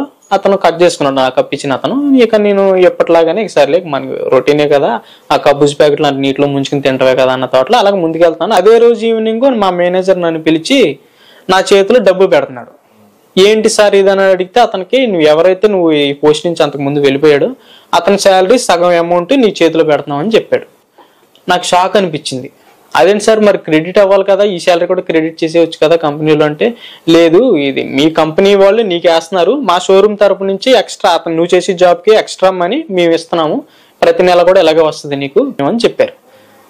ఆ టైంలో దేవుడు చేసిన అద్భుతానికి నాకు అసలు ఎలా కృతజ్ఞతలు చెల్లించాలో కూడా నాకు అర్థం కాలేదు. ఎందుకంటే నా లైఫ్లో అప్పటి వరకు ఆకలి దప్పులతో ఉన్న నేను ఆ రోజు నాడు నేను చేసిన వాళ్ళందరూ డబ్బులు కలెక్ట్ చేసి నా చేతిలో పెట్టారు. చేతిలో పెట్టినప్పుడు నేను అసలు ఆ డబ్బులు తీసుకోకుండా వాళ్ళకే ఇచ్చేసి ఎంత ఇదిగా ప్రార్థన చేశానో, ఎంత కన్నీరు కార్చి అడిగానో, వేదంతో బాతు ఎందుకు ఈ సిచ్యువేషన్లో నన్ను నిలబెట్టావు అని ఒక క్వశ్చన్ వేసి వదిలేసి వచ్చేసి ఈ రోజు ఆ 2 డేస్ అలా ఉన్నాను. దానికి రిజల్ట్ ఒక 2 డేస్లోనే నాకు ఇవ్వడం జరిగింది. ఆయన ఎవరైతే నన్ను బంగ్లాదేశీలు నన్ను వేరుగా చూసేవాళ్ళో వాళ్ళకంటే పై స్థాయిలో నన్ను నిల్చోబెట్టాడు. వాళ్ళు నేనేం చెప్తే అది చేసే జాబ్లో నన్ను నిలబెట్టాడు. వాళ్ళందరూ షాక్ అయ్యారు, ఏంటి మన ముందు మనతో వచ్చినోడు జూనియర్ ఈ స్థాయిలో ఉన్నాడని చెప్పి వాళ్ళందరికీ ఒక అసూయ, ఒక జలస్ కూడా అలాగే ఉండిపోయింది. అలాగే ఆ రోజునాడు నేను ఆ శాలరీ తీసుకుని రూమ్కి వెళ్ళాను. ఆ రోజునాడు మాత్రం నేను కడుపు నిండా అన్నం తిన్నాను. ఫస్ట్ ఆఫ్ ఆల్ కడుపు నిండా నాకు నచ్చింది నేను కొనుక్కొని కడుపు నిండా ఫుడ్ తినడం జరిగింది ఆ రోజునాడు. అలా కాలం గడుస్తున్న కొద్దీ కొన్ని ఒక 2 మంత్స్కి ఒక అక్కడ కువైట్ గవర్నమెంట్ ఏం చేసిందంటే ఒక న్యూస్ పాస్ చేసింది, ఒక ఆర్డర్ పాస్ చేసింది. ఎలా అంటే సివిల్ ఐడి లేకోకుండా ఉన్నవాళ్ళు కువైట్ దేశంలో 1,00,000 మంది పైన ఉన్నారు.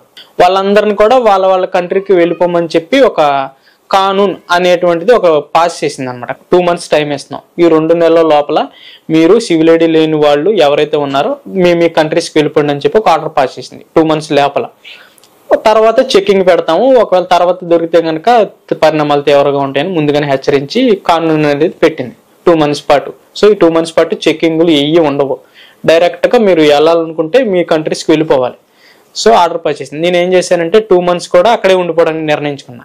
ఎందుకంటే ఒకటే, ఇప్పటి వరకు నేను ఉండాలి అనుకుంటే అక్కడ ఉండలేదు. ఆయన నా దేవుడు ఉంచాలి అనుకున్నాడు కాబట్టి నేను అక్కడ ఉండగలిగాను. ఇన్ని కార్యాలు ఆయన చేశాడు. విశ్వాసంతో ప్రార్థన చేసిన ప్రతిసారి దాని రిజల్ట్ నాకు వచ్చింది.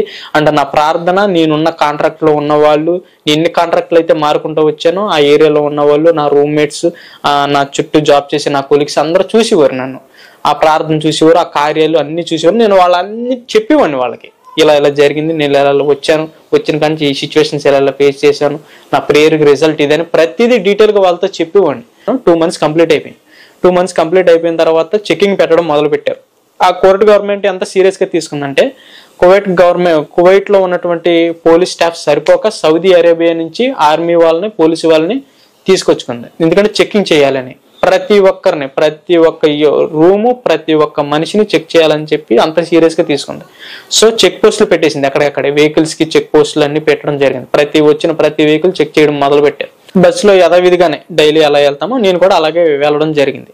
బస్సులో ఉన్న వాళ్ళందరూ షాక్ అయ్యారు నేను రావడం చూసి. ఎందుకంటే ఈ రోజు నుంచి చెకింగ్ అని వాళ్ళకి తెలుసు. సో అయినా సరే ప్రేరణ కుమార్ ఎందుకు వచ్చాడు, బస్సులోకి ఎందుకు ఎక్కాడు, వెళ్ళిపోవాలి కదా, ఇప్పటి వరకు ఏదో పిచ్చోళ్ళలాగా ఉండిపోయారు అంటే వాళ్ళు అనుకుంటానే ఉన్నారు, ఏంటి వీడు వెళ్ళడా, ఇంత సీరియస్ సిచ్యువేషన్ లో కూడా వెళ్ళకుండా అలాగే ఉండిపోతున్నాడు, ఏంటి వీడి ధైర్యం అన్న కొంతమంది, వీడికి ఏమైనా పిచ్చ అని కొంతమంది, అలా ఎవరిలో వాళ్ళు మాట్లాడుకుంటూ అలా ఉండిపోయారు. అవి నా దాకా వచ్చి, బట్ నేనేమో అవేం పట్టించుకున్నాను కాదు, కేవలం దేవుని వైపు మాత్రం చూసేవాడిని. తండ్రి నీ చిత్తంలో ఉంటే కువైట్ గవర్నమెంటే కాదు ప్రపంచం అంతా తలకిందులైనా సరే నన్ను ఏం చేయలేవు, సో నీ చిత్తంలో లేకపోతే పోలీసులు నాకు అప్పచెప్పి అన్న థాట్లో నేను ముందుగా అలా కొనసాగుతూ ఉండగా ఆ రోజు చెకింగ్ రోజున వాళ్ళు షాక్ అవ్వడం జరిగింది. బస్సులో నన్ను అందరూ చూసి ఒకటే చెప్పా, ఇప్పటి వరకు నేను చెప్పిన ప్రతి మాట, దేవుడు చేసిన ప్రతి కార్యం, నేను చేసిన ప్రతి ప్రార్థన మీరు చూశారు, విన్నారు, చెప్పాను కాబట్టి ఇప్పుడు కూడా ఇది నాకు పెద్ద సమస్యలా అనిపించట్లా. సో నా దేవుడి మీద నాకు విశ్వాసం ఉంది. లేదు ఆయన చిత్తం అయ్యి ఉండి పోలీసులు దొరికితే నా చిత్తానికి కూడా నేను లోబడడానికి రెడీ. సో ఆ ధైర్యంతోనే, ఆ విశ్వాసంతోనే నేను బస్సు ఎక్కడం జరిగింది, ఈ రోజు డ్యూటీకి రావడం జరిగింది అని చెప్పి ఒక మాట చెప్పేసి నేను వెనకాల కూర్చున్నా. వెళ్ళి వెనకాల సీటు ఖాళీగా ఉంటే లాస్ట్ సీట్, సో కూర్చున్నాను. బస్సు మూవ్ అయింది. కొంచెం దూరం వెళ్ళిన తర్వాత చెక్ పోస్ట్ ఎదురుగా పెట్టారు. ఒక వెహికల్ చెక్ చేసుకుంటా వస్తున్నారు, ట్రాఫిక్ ఆఫ్ చేసేసి. కొన్ని కిలోమీటర్ల పొడవున ట్రాఫిక్ ఆగిపోయి, సో ప్రతి వెహికల్ చెక్ చేస్తున్నారు, ప్రతి ఒక్కటి సివిల్ ఐడి చెక్ చేస్తున్నారు, పంపిస్తున్నారు. ఆ వెహికల్ చెక్ చేస్తామంటే నెక్స్ట్ మా వెహికలే. వాళ్ళందరూ కూడా, నేను వెనకాల కూర్చున్నాను కదా ఇలాగే, వాళ్ళందరూ బ్యాక్ తిరిగి ఇలా న్యాయం చూస్తున్నారు. ఏంటంటే దాని అర్థం నెక్స్ట్ నువ్వే, నేను చెక్ చేయబోతున్నారు, నేను పట్టుకుని వెళ్ళిపోబోతున్నారు అన్న థాట్లో వాళ్ళు నన్ను వెనక్కి తిరిగి చూశారు. నేను మాత్రం వాళ్ళని చూసి నవ్వాను. ఆ టైంలో ఎందుకు నవ్వాను కూడా నాకు తెలీదు, నేనైతే నవ్వాను. నాకు ఎందుకు నచ్చిందో, నాకు ఎందుకు నవ్వు వచ్చిందో ఏంటో ఈ రోజుకి నాకు అర్థం కాల. నవ్వు వచ్చింది నాకు, కానీ ఎందుకు వీళ్ళందరూ నాయనకి ఎలా చూస్తున్నారు అని. ఎందుకంటే ఇప్పుడు అనుకుంటాను నేను, అంత గొప్ప విశ్వాసాన్ని నాకు ఇచ్చాడా అలాంటి సిచ్యువేషన్స్లో కూడా అనేటువంటిది నాకు ఇప్పుడు కూడా అదొక మిరాకిల్ అనిపిస్తా. ఆ నవ్వు ఆ టైంలో ఎలా వచ్చింది నాకు నవ్వు అని అలా నవ్వాను. తర్వాత నెక్స్ట్ మా వెహికల్, అప్పుడు ఏం చేశారంటే మా వెహికల్ చెక్ చేయకుండా ఆగి ఒక డ్రోన్ ఎగరేసారు పైకి.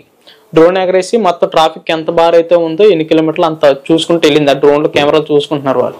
చెక్ చేసుకుంటే వాళ్ళు ఏం చేశారంటే ట్రాఫిక్ బాగా ఆగిపోయిందని చెప్పి వదిలేశారు మా బస్సుని. వెళ్ళిపోయాం మా డ్యూటీకి. అలా మా డ్యూటీ ప్లేస్కి వెళ్ళిపోయాం. అందరూ కూడా ఈ ఒకరోజు అంటూ మిస్ అయ్యింది, ఏదో ఏ రోజు ఎలా మిస్ అయితే వాళ్ళు కాకపోతే రేపు అన్న థాట్లో అలా అనుకున్నారు. వాళ్ళు ఏం చేశారంటే ఈసారి 3 వెహికల్స్ మా ముందు ఉండే కనుక డ్రోన్ ఎగరేసారు, మమ్మల్ని వదిలేశారు. అలాగే నెక్స్ట్ డే అలా ఒక 2 kilometers ఎదురు ఉండగానే మా వెహికల్ వదిలేశారు. అలాగా చెప్తే నమ్మరు, చెప్తున్నాను, అలాగా 2 months పాటు చెక్ చేశారు. 2 నెలలు, ఒక్క రోజు కాదు 2 రోజులు కాదు, 2 నెలల పాటు సేమ్ చెకింగ్ ఉంది, సేమ్ కాన్సెప్ట్తో వదిలేశారు. చూసావా నేను చెప్పిన మాటలో అక్కడ జరిగిన కార్యం. వాళ్ళు సొయ్యానా బంగ్లాదేశీ వ్యక్తులు, పాకిస్తాన్ వ్యక్తులు, అందరూ ముస్లింలే మ్యాక్సిమం, అందరూ 90%. వాళ్ళు చూశారు. అలా చూసిన తర్వాత చెకింగ్ ఎప్పుడైతే ఆఫ్ చేశారో, అలాగా నేను డ్యూటీకి వెళ్తా ఉండగా ఒక అతను, ముస్లిం అతను, అలాగే మా బస్సులో ఉన్న అతను వచ్చి ఆ మాటలు, నేను చెప్పిన మాటలు స్టార్టింగ్ రోజున, నేను బస్సు ఎక్కిన రోజున చెప్పిన మాటలు విన్న అతను నా దగ్గరికి వచ్చి, నువ్వు ఏ రకంగా ప్రార్థన చేస్తావు, అసలు ఏమని ప్రార్థన చేస్తావు నువ్వు అని నాకు అడగడం జరిగింది.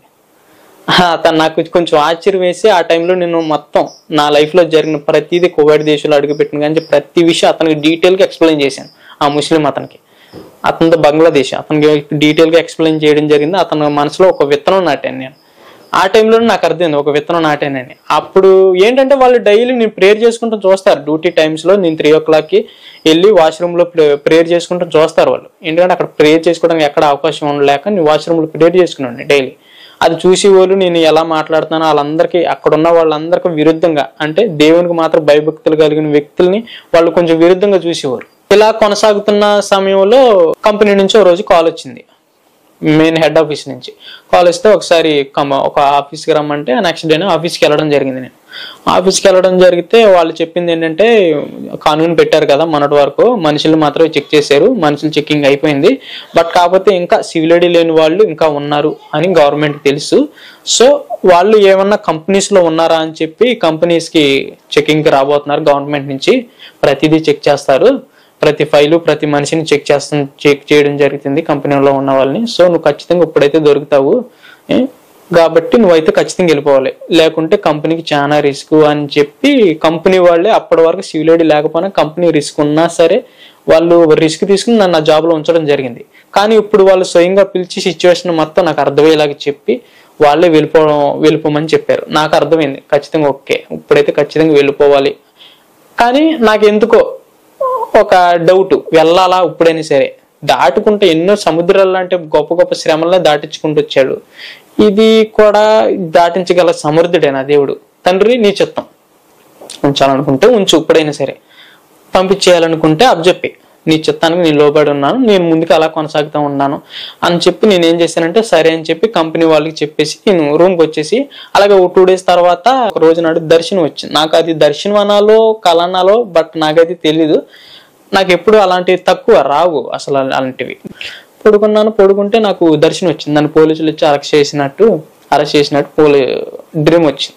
తెల్లరి లేచాను, ఆలోచించి ఏంటి ఇలా వచ్చింది ఏంటి అని చెప్పి నేను అనుకున్న తర్వాత ఏం చేయాలి ఏంటో తెలియని పరిస్థితిలో కంపెనీ నుంచి 10 కాల్స్ వచ్చేస్తున్నాయి.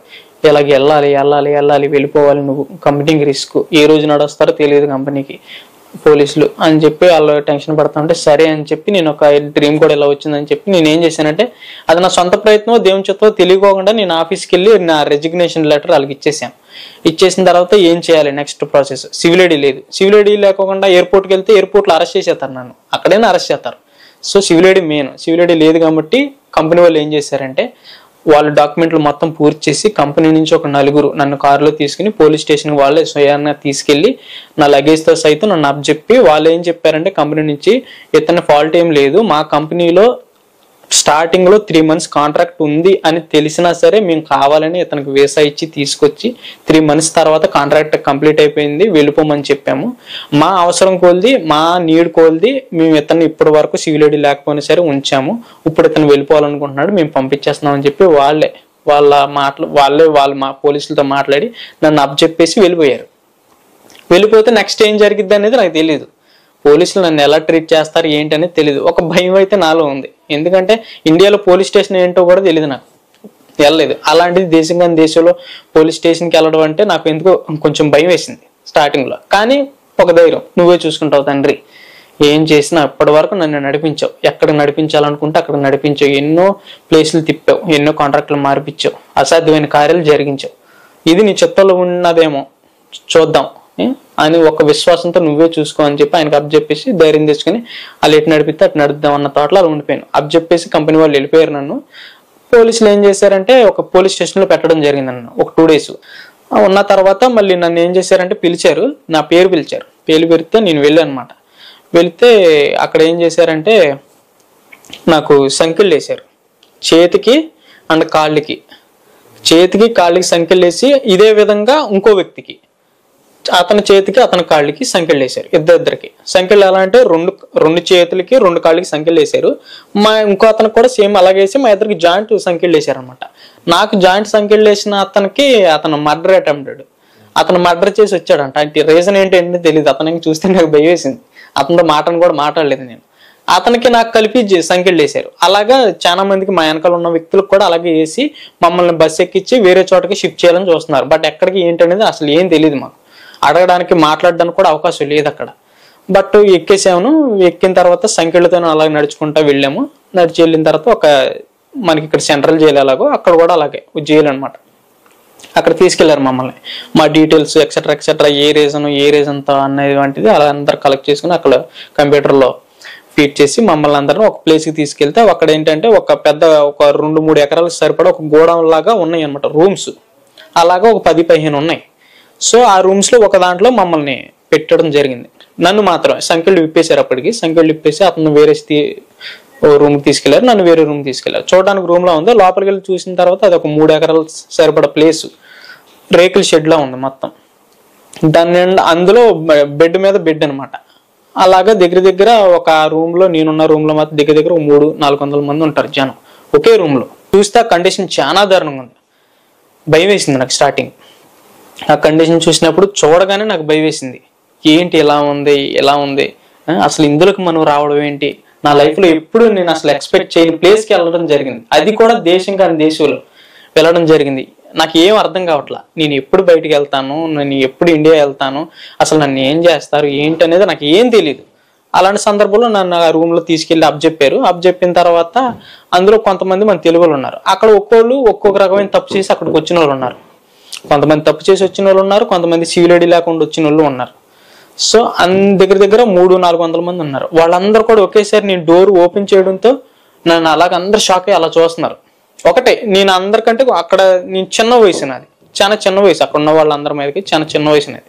అండ్ నేను చేసిన మిస్టేక్ ఏమీ లేదు, అంటే కంపెనీ మిస్టేక్ ఉంది, సివిల్ ఐడి లేదు. బట్ ఎందుకు లేదు ఏంటి అనేది వాళ్ళందరికీ వివరించి చెప్పిన తర్వాత ఏంటంటే అక్కడ నేను బాగా గమనించింది, కొత్త వ్యక్తి ఎవరన్నా ఎంటర్ అయితే అతను చెప్పే మాటలు వాళ్ళు చాలా క్లియర్గా వింటున్నారు, నీట్గా.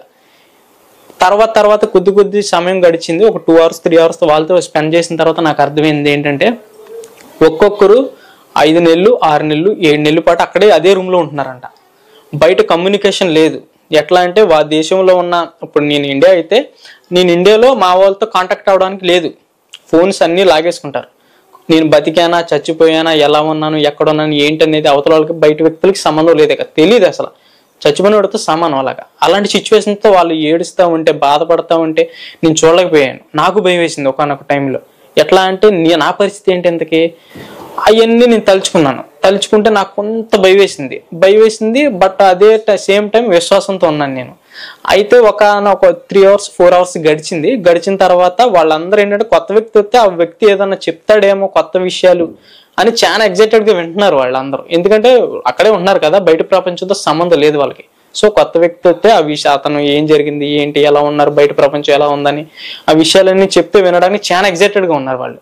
అప్పుడు నేను చెప్పడం జరిగింది, అసలు నువ్వు ఎందుకు వచ్చావు ఇక్కడికి, ఎలా వచ్చావు, ఏం తప్పు చేసావంటే అప్పుడు నేను స్టార్ట్ చేశాను. అది సువార్త అనాలో లేకపోతే ఎలా ఏం చెప్పాలో కూడా నాకు తెలియదు. అది నేను సువార్తగానే నేను ఇప్పుడు నేను అనుకుంటాను. నేను ఫస్ట్ ఆఫ్ ఆల్ వాళ్ళు అడగగానే నేను చెప్పాను. ఎందుకంటే చాలా క్యూట్గా ఉంటున్నారు, సైలెంట్గా. నేను చెప్పే మాటలు వినడానికి చాలా ఎగ్జైటెడ్గా ఉంటున్నారు అక్కడ అందరూ కూడా. నేను చెప్పడం జరిగింది అసలు నేను ఎందుకు వచ్చాను, ఎలా వచ్చాను ఇక్కడికి అనేది. స్టార్టింగ్ నేను కువైట్ దేశంలో అడుగుపెట్టిన కాంచి అప్పటి వరకు నేను జైల్లో అడుగుపెట్టే రోజు వరకు ఏం జరిగినాయి ప్రతిదీ డీటెయిల్గా వాళ్ళకి చెప్పా. దేవుడు పెట్టిన శ్రమ పెట్టాను, ఆ శ్రమని ఏ రకంగా దాటాలో ఆయన నాకు విశ్వాసాన్ని, ప్రార్థనా శక్తిని, ఆత్మీయ జీవితాన్ని ఎలా ఇచ్చాడో అది చెప్పాను. ఆ ఆత్మీయ జీవితం ద్వారా నేను చేసిన ప్రార్థన ద్వారా జరిగిన అద్భుత కార్యాలు వాళ్ళతో చెప్పాను. ప్రతిదీ పిన్ టు పిన్ వాళ్ళతో చెప్పడం జరిగింది. చెప్పిన తర్వాత వాళ్ళందరూ చాలా ఆశ్చర్యపోయారు. నిజంగానే ఇలా జరిగిందా అని కొంతమంది ఆశ్చర్యపోయారు, కొంతమంది నమ్మలేదు. ఒక 1 day అయిపోయింది. 1 day అయిపోయిన తర్వాత అక్కడ ఒక్కొక్కరు వాళ్ళ స్టోరీస్ చెప్పడం జరిగింది. మేము ఈ తప్పు చేసాము, మేము ఇలా దొరికాము, ఇన్ని నెలల పాటు మేము ఇక్కడే ఉంటున్నాము, మా వాళ్ళు ఎలా ఉన్నారు, ఏం చేస్తున్నారు మాకు అస్సలు తెలియట్లేదు అని వాళ్ళే ఎంతో ఏడుస్తున్నారు, ఎంతో బాధపడుతున్నారు. ఆ బాధ చూసి నేను ఉండలేకపోయాను. నాకు కొంచెం భయం వేసింది. నేను ఎప్పుడు వెళ్తాను బయటికి, నా సిచ్యువేషన్ ఏంటి, నా పరిస్థితి ఏంటి అని నాకు భయం వేసింది. వేస్తూ ఉండగానే నేనేం చేశానంటే భయపడుతూనే ఉంటాను, పక్కన ప్రేయర్ చేసుకుంటూనే ఉంటాను.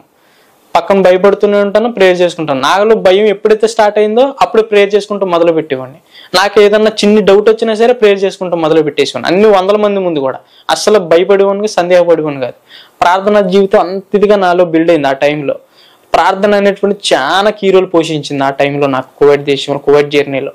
సో అలాగ ప్రేయర్ చేసుకుంటూ ఉన్నాను. ఒక అతను అలాగే నార్మల్గా 10 మంది అలా కూర్చున్నాము. ఓ బెడ్ మీద, నా బెడ్ కాడికి వచ్చారు. ఏంటి ఇన్ని చేశాడు అంటున్నావు కదా నీ దేవుడు, ఇన్ని చేసిన దేవుడు నిన్ను ఎప్పుడు బయట తీసుకెళ్తాడు, ఎన్ని రోజులు ఉంచుతాడు నిన్ను, కనీసం మీ అమ్మ నాన్న నిన్ను చూడగలుగుతారా నిన్ను అని ఒక క్వశ్చన్ వేశారు. నేను ఒకటే చెప్పా, నా దేవుడు ఇప్పటి వరకు చేసిన కార్యాలన్నీ మీతో చెప్పా, ఏది చిన్నది కాదు, కానీ ఇది కూడా చిన్నది కాకపోవచ్చు, కానీ నా దేవుడు అనుకుంటే ఇవ్వాలి కాకపోతే రేపనే తీసుకెళ్ళిపోతాను నన్ను అని చెప్పాను.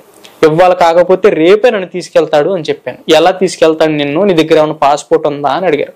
నాకు అర్థం కాల. నా దగ్గర పాస్పోర్ట్ ఏంటి ఒకసారి చెప్పు అంటే, పాస్పోర్ట్ ఉంటే నువ్వు వెంటనే ఈ రోజు కాకపోతే రేపే వెళ్ళిపోతావు నువ్వు అన్నట్టుగానే అన్నారు. అదేంటి పాస్పోర్ట్ అంటే, మేము కంపెనీ నుంచి వచ్చాను అని చెప్పావు కదా నువ్వు, మీ కంపెనీ వాళ్ళని పాస్పోర్ట్ తీసుకొచ్చారు నీకు అని చెప్పడం జరిగింది. అంటే కంపెనీ వాళ్ళు మనం ఎప్పుడైతే ఆ దేశం వెళ్తావో కంపెనీ వాళ్ళు మన పాస్పోర్ట్ తీసేసుకుంటారు, కంపెనీలు పెట్టుకుంటారు. సో నేను వచ్చినప్పుడు మా కంపెనీ వాళ్ళు నాతో పాస్పోర్ట్ తీసుకురాల, నాకు తెలుసు, అది నేను చూశాను. ఆ ఫైల్స్ లో అయితే పాస్పోర్ట్ లేదు. ప్రతి ఒక్కరూ ఈడు వెళ్తాడంటలే, ఈడు చూతాడంటలే అన్న థాట్లో నేను చెప్పింది అయితే ప్రతి ఒక్కటి విన్నారు. బట్ వాళ్ళు ఒక డౌట్, వచ్చాడు మనతో పాటే ఉంటున్నాడు, వీడు ఎప్పుడు వెళ్తాడో లే బయటికి, అంటే వీడు చెప్పిన అబద్ధాలు నిజాలు తెలియదు కదా అన్న థాట్లో ఉండేవాళ్ళు. విత్ ఇన్ 2 days నాకు పోలీసుడు బయట, పోలీస్ అతను లోపలికి వచ్చి నా పేరు చదివాడు, పలానా ప్రేరణ కుమారు అని తీసుకెళ్లారు. అందరు ఏంటంటే డోర్ ఓపెన్ చేస్తే అందరూ కూడా చాలా ఎగ్జైటెడ్ గా చూస్తారనమాట. డోర్ ఓపెన్ చేస్తే ఇలా షాక్ అయి చూస్తారు, ఎందుకు ఓపెన్ చేశారా, మన పేరేమని పిలుస్తారేమో, ఇండియన్ ఎంబసీ నుంచి మన పేరేమని వచ్చిందేమో, పాస్పోర్ట్ ఏమైనా తీసుకొచ్చారేమో, చాలా ఎగ్జైటెడ్ గా చూస్తారనమాట 400 మంది కూడా. సో అలా డోర్ ఓపెన్ చేయగానే అందరు పిన్ డ్రాప్ సైలెంట్ అయిపోయి డోర్ అని చూస్తారు ఎవరి పేరు చదువుతారని. విత్ ఇన్ 2 days నా పేరు వచ్చింది. నా పేరు రావడంతో నేను బయటికి వెళ్ళాను. బయటికి వెళ్ళిన తర్వాత ఏంటని చూస్తే మా ఆఫీస్ నుంచి నా ఒరిజినల్ పాస్పోర్ట్ తీసుకొచ్చి మా ఆఫీస్ వాళ్ళు పోలీసులకు అప్పచెప్పారు. అప్పుడే నా ఎదురు అక్కడే ఉన్నారు వాళ్ళు. వాళ్ళకి అవసరం కూడా లేదు, వాళ్ళు ఎందుకు తీసుకొచ్చారో కూడా తెలియదు, వాళ్ళకి అవసరం లేదు. నన్ను వన్స్ పోలీసులకు అప్పచెప్పిన తర్వాత నాతో పని అయిపోయింది. అయినా సరే వాళ్ళంతటి వాళ్ళు నా ఒరిజినల్ పాస్పోర్ట్ తీసుకొచ్చి నా పోలీసులకు అప్పచెప్తే వెంటనే అప్పటికప్పుడు కువైట్ గవర్నమెంట్ నా టికెట్ కన్ఫర్మ్ చేయడం, నన్ను పంపించడం జరిగింది. వన్స్ నేను ఒకటే అడిగా వాళ్ళకి, వెళ్ళి ముందు ఒకసారి మా వాళ్ళందరం చూస్తాను అని చెప్తే, అంటే లగేజ్ తీసుకురావడానికి వేరే రూమ్కి వెళ్ళాలి, ఆ రూమ్కి వెళ్ళే దారిలోనే అప్పటి వరకు నీ స్టే చేసిన రూమ్ ఉన్నది. అయితే ఆ డోర్ ఓపెన్ చేయమంటే అతనికి నేను వెళ్ళొస్తానని చెప్పి వాళ్ళతో నవ్వుతూ చెప్పాను అనమాట. నేను వెళ్తున్నాను మరి నా కంట్రీకి వెళ్ళొస్తానని చెప్పాను. వాళ్ళందరూ సైలెంట్గా అలాగే చూశారు. అప్పుడు నేను అనుకున్నాను, ఫ్లైట్లో నేను ఎప్పుడైతే ఫ్లైట్ జర్నీ చేస్తున్నానో అప్పటి వరకు నాకు రివీల్ అవుతుంది ప్రతి ఒక్కటే. ఏమైనా అప్పటి వరకు నేను కువైట్ దేశంలో అడుగుపెట్టిన రోజు కానీ ఈ రోజు ఫ్లైట్ ఎక్కే రోజు వరకు కూడా ఏం జరిగినాయి అని చూస్తే ప్రతి ఒక్కటి నాకు అప్పుడు రియలైజేషన్ వచ్చింది. నా ద్వారా నన్ను మార్చడమే కాదు, కార్యాలు నాకు చేయడం మాత్రమే కాదు, నాకు చేసిన కార్యాలు నా కాంట్రాక్ట్ లో ఉన్న వాళ్ళకి, నా రూమ్ లో ఉన్న వాళ్ళకి నేను చేసిన ప్రార్థన ద్వారా, ఆయన చేసిన కార్యాల ద్వారా అనేకులకి సువార్త వెళ్ళింది అనేటువంటిది నాకు అప్పుడు రియలైజేషన్ వచ్చింది. నాకు ఒక డౌట్ వచ్చింది స్టార్టింగ్ లో, తండ్రి నువ్వు ఎంతదిగా ప్రతి ఒక్క మానవుడిని ప్రేమిస్తున్నావు కదా, వీళ్ళు కూడా నీ బిడ్డలే కదా, బట్ ఈ ముస్లిం కంట్రీస్ లో నీ సువార్త వీళ్ళకి ఎలాగా వెళ్ళాలి, ఇక్కడ సువార్త ప్రకటించడం అనేటువంటిది ఇల్లీగల్, అలాగే దేవుని గురించి బయట దేవుళ్ళ గురించి చెప్పకూడదు, కానీ నీ సువార్త వీళ్ళకి ఎలా వెళ్తుంది, హౌ ఇస్ ఇట్ పాసిబుల్ అన్న థాట్లో నాకు ఆలోచన వచ్చింది. బట్ ఆ రోజు నాడు ఫ్లైట్ జర్నీ చేస్తూ ఉండే ఇదంతా రివీల్ చేసుకుంటా ఉండగా క్వశ్చన్ నాకే వచ్చింది, ఆన్సర్ కూడా నా ద్వారాగానే అనేకులకి వెళ్ళింది అనేటువంటి రియలైజేషన్ నాకు వచ్చింది. ఎలా అంటే నా ద్వారాగానే ఆయన అద్భుత కార్యాలు జరిగించి అనేకులకి నా ప్రార్థన చూపించాడు, ఆయనకు చేసిన కార్యాలు చూపించాడు, అనేకులకి నా ద్వారా సువార్త ప్రకటించాడు అన్న రియలైజేషన్ నాకు వచ్చింది ఆ రోజు జర్నీలో. అప్పటి వరకు కూడా అప్పటి నుంచి ప్రేరణ కుమార్ అప్పుడు కువైట్ దేశం వెళ్ళక ముందు ప్రేరణ కుమార్ వేరు, బట్ కువైట్ దేశం వెళ్ళి ఈ రోజు నాడు ఇండియాలో ల్యాండ్ అయిన ప్రేరణ కుమార్ వేరు అని మాత్రం నేను చెప్పగలను. అది బ్రదర్, ఇప్పటి వరకు నా జీవితంలో జరిగిన ప్రతి కార్యం కూడా ఆయన గొప్పగానే చేసుకుంటూ వచ్చాడు. ఇక్కడ ఇండియాలో ఉండగా కూడా కొన్ని చావు వరకు వెళ్ళిన సిచ్యువేషన్స్, మా అమ్మ ప్రార్థన కానీ మా నాన్నగారి ప్రార్థన వల్ల కానీ నేను ఈ రోజు నాడు బ్రతికే ఉన్నాను. కానీ ఎప్పుడు కూడా నా మీద అవి అంత ఇంపాక్ట్ చూపించలా. కానీ ఎప్పుడైతే నా ఒంటరి జీవితం స్టార్ట్ అయిందో అప్పుడే దేవుడు నన్ను వాడుకుంటూ మొదలు పెట్టాడు. ఆయన కార్యాలు స్వయంగా నేను చూడడమే కాకుండా అనేకులకు చూపించడానికి గొప్ప ధన్యత నాకు ఇచ్చాడు. ఇటువంటి గొప్ప ధన్యత నేను పొందుకున్నందుకు నాకు చాలా ఆనందం వేసింది, చాలా హ్యాపీ ఫీల్ అయ్యాను. నేను ఇదే ధన్యతతో ఇదే విశ్వాసంతో నేను కలకాలం ఈ భూమి మీద జీవితం ముగించేంత వరకు కూడా ఇదే విశ్వాసంతో ముందుకు కొనసాగాలని నీ ప్రార్థనలో మీరందరి ప్రార్థనలో పెట్టుకోవాలని మనస్ఫూర్తిగా కోరుకుంటూ ఈ సాక్ష్యాన్ని దీవించి ఆశీర్వదించుకొని యేసు నామములో అడుగుచున్నాను.